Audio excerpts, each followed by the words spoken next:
So where do we begin? How are we going to find the person who committed this crime? Obviously, we could look at the results of any forensic tests, we could talk to eyewitnesses and so on. But forensic tests take time and don't always provide a conclusive result. They might only provide part of the information you need, and eyewitness accounts are not always available.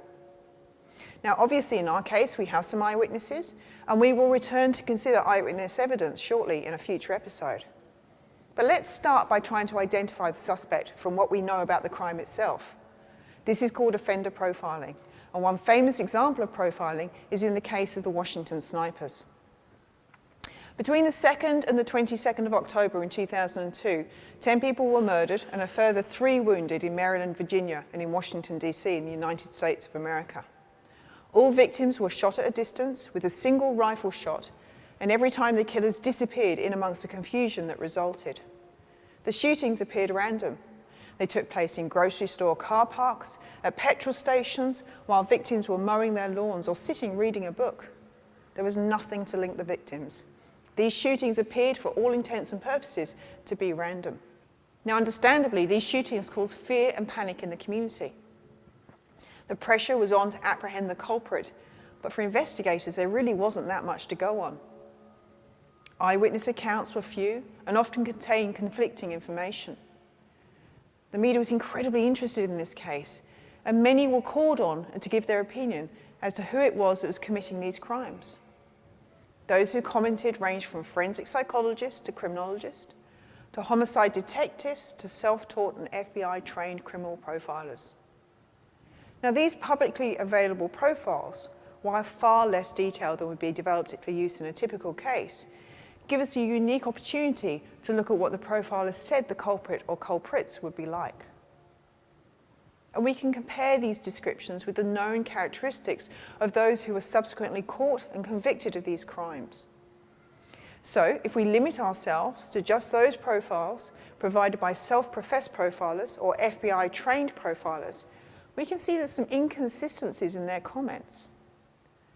So on the topic of who is the sniper, Pat Brown, who is a self-taught profiler and author, stated on CNN on October the 11th, 2002. So at this stage, 9 days and 9 shootings into this spate of criminal activity.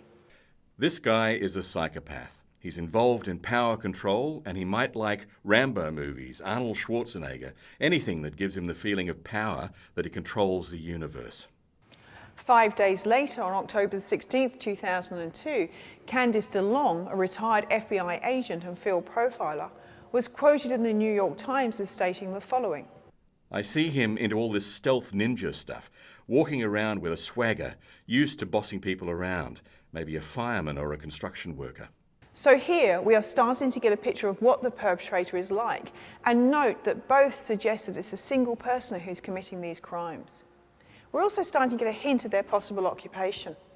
Greg McCrary, a former profiler and instructor at the FBI Academy's profiling unit, is quoted in the Washington Post on October the 23rd, the day after what turned out to be the final shooting, as drawing on the demographic makeup of the Washington region to suggest the following.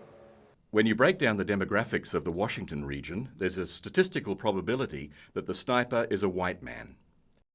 Now, in terms of the geographical location of the perpetrator's home, Robert Ressler, a former FBI profiler, commented on CNN on October the 18th, 2002, that it is clear that this individual, and in my opinion these individuals, were going to stay in the major metropolitan Washington area, which tells me that they're residents. These people are long-term residents. Now note, in this profile, Ressler makes it clear that he thinks there's more than one person involved in committing these crimes. And this is different to the assumptions made by Brown, DeLong and McCrary in their profiles. Brown publicly disagreed with Ressler and said on CBS on October the 22nd, 2002, I have surmised from the beginning that he probably lives in somewhere about 3 miles from the Olney, Maryland area.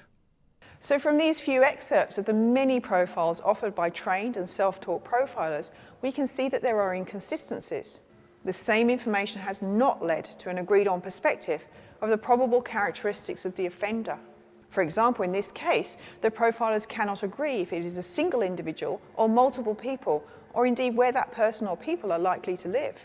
And in fact, when you consider those caught and convicted of these crimes, that is John Mohammed, a 41-year-old Gulf War veteran, and 17-year-old John Lee Malvo, an immigrant from Jamaica, you can see there are some other issues in their profiles. For example, the assumption made on the basis of the ethnic makeup of the Washington region was that the perpetrator would be white. They were also not firemen or construction workers, and no comment was ever made in regard to their love of otherwise of Rambo movies. So why the mismatch? Well, perhaps we've biased our sample by only showing you those profiles that got it wrong. It's a possibility, but there is nothing to suggest in the many articles and books that have been written on the subject that an accurate profile helped apprehend the suspects. Rather, it seems that in this case, that a phone call from someone claiming to be the shooter that linked these crimes to an earlier shooting where a fingerprint had been found and had been kept on file was actually critical in solving this case. Maybe the profiles offered differed because of the point at which they were made. That is, they were all made at different points in the sequence of shootings, and possibly more information about the characteristics of the shooter or shooters emerged as time went on. And this is certainly true. But there was a startling consistency in the way that these crimes were committed, the modus operandi, if you like, that didn't seem to evolve over the course of the crime sequence. It's also fair to say that at this point in time, these were unusual crimes, and so profilers, like the police, really didn't have that much to go on. It's hard to comment on what a perpetrator who commits this sort of crime is going to be like when you don't have instances or examples where this sort of crime or this type of sequence has been seen before. So now let's consider how profiling in perhaps more typical crimes might assist in investigations.